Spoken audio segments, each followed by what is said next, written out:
ابن كثير رضا رحمتي خوای لەسەر بێ ئەفەرمێت لە کتابی البداية والنهاية برجدو لباسي ولادتي حضرة الرسول أكرم صلى الله عليه وسلم أفرمت أن إبليس رن 4 رنات حين لعن وحين أهبط وحين ولد رسول الله صلى الله عليه وسلم وحين أنزلت الفاتحة. أفرمت شيطان 4 جار براسي هجاو هاواري لهستاو قڕی بەسەر خۆیان کرد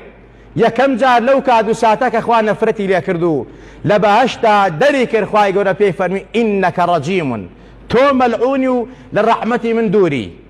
دووهەمیان لەو کاتێک کە خوا لە بەهەشت دەری کرد سێم جار کە هاواری لێ ئەسا و شینی کرد و قڕی پێوە و هەژا ترسا لە دایکبوونی ڕەسوولی ئەکرەم بوو صلی الله عليه وسلم. و هەروەها ئەو کات و ساتەی کە سوورەتی مبارەکی فاتحە دابەزی شەیطان هەر هەژا و هاواری لێ ئەسا و قوڕپێوانی کرد. جا بۆی عولەما و زانایان ئەفەرمون قڕ بەسەر ئەو کەسانەی کە ویلادەتی پێغەمبەران پێ ناخۆشە ئەبن بە ڕەفیقی شەیطان، چونکە ئینسان چۆن ئەبێ ویلادەتی پێغەمبەری پێ ناخۆش بێ لەگەڵ شەیطانە ڕەنە و هاوارەکە و هەژیە خۆشەویستان.